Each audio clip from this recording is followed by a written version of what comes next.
Welcome back. About 40 years ago, two teens who loved classic films managed to fly to LA and score an interview with Fred Astaire and Gene Kelly. That was the first of dozens of interviews with classic Hollywood stars. And now the interviews and photos are captured in this book. It's Hollywood Heyday, 75 candid interviews with golden age legends. And we're thrilled to have one of the authors here today with us. Welcome, David Fantle. Thanks for being here. Great to see you. Pleasure to be here. Thanks for having me. Absolutely. This is so cool. So you got to tell the story. How do two teenagers from the Twin Cities end up getting actual interviews with Fred Astaire and Gene Kelly?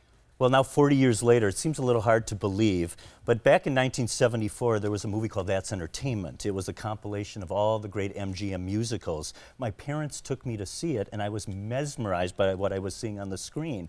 Well, I was 15 years old back in 1974. So a friend of mine from middle school named Tom Johnson had that same experience.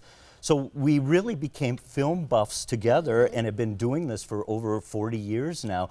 And in the mid-70s, while we were still in high school, we started screening old 16mm prints of these classic films at Twin Cities area retirement facilities because, you know, this was before Turner Classic Movies and DVDs, and this is how you had to see these films. And then we had this crazy notion as we were graduating high school in 1978 that many stars from the golden age were in their golden years, but they were still very much with us. And so we started writing Fred Astaire and Gene Kelly, and we enclosed a self-addressed stamped envelope, some information about us showing some of these films at the retirement facilities. And lo and behold, before we graduated high school, we had letters from both of them to go see them in Los Angeles. That's amazing. So And it wasn't just them. The list goes on and on of famous people you interview. Well, yeah, so we went in '78, and we couldn't rent a car, and we stayed at a budget hotel, and we had these transformational meetings with Astaire and Kelly, and because they were so universally revered, they opened up all the doors for us. And so during our college years at the University of Minnesota, we interviewed 60 to 70 celebrities, over 200 total, with an emphasis. Look at you. Oh, I had a lot of That you hair. or is that Tom?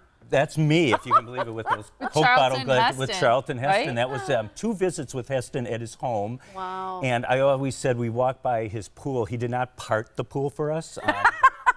And that's the first meeting. The picture on the screen is Fred Astaire, and I have not changed a bit. And the interesting, that was exactly June 40 years ago, almost to this date. George Burns. Yeah. Now here's the deal. You said he smoked how many cigars a day, and they were cheap? Yeah, he smoked 8 to 10 cigars a day. Wow. And he had that little cigar holder that you see in the photo, but he was the sweetest guy. And, you know, he said something that I think resonates today. He said, "You can't help getting old, but you don't have to get older."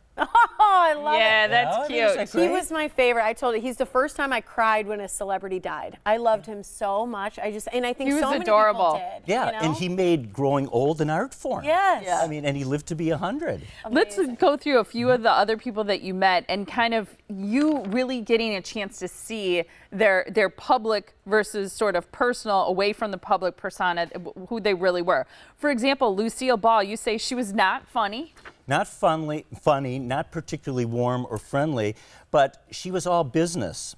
And when we asked her about I Love Lucy, the iconic show, and how much did you ad-lib and the slapstick, she said, one thing I want people to know, we did very few episodes with slapstick.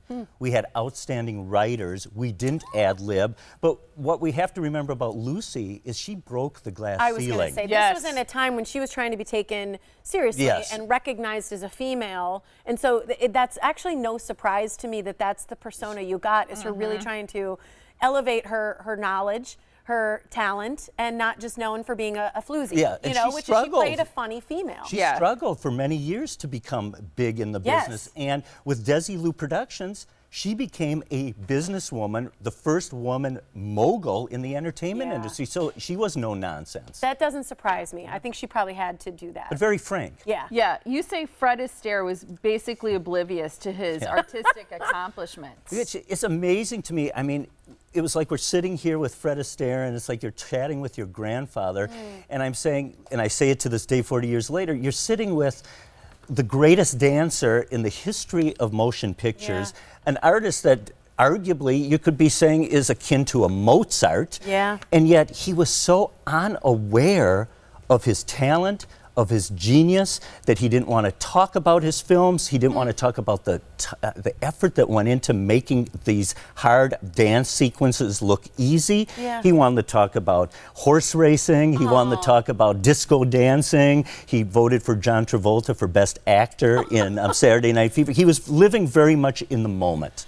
That's amazing. I feel like we could talk to you for hours. We ran out of time. But do you tell stories? I know you're having a book signing coming up this Thursday. It's at the JCC. It's at 7 o'clock in Whitefish Bay.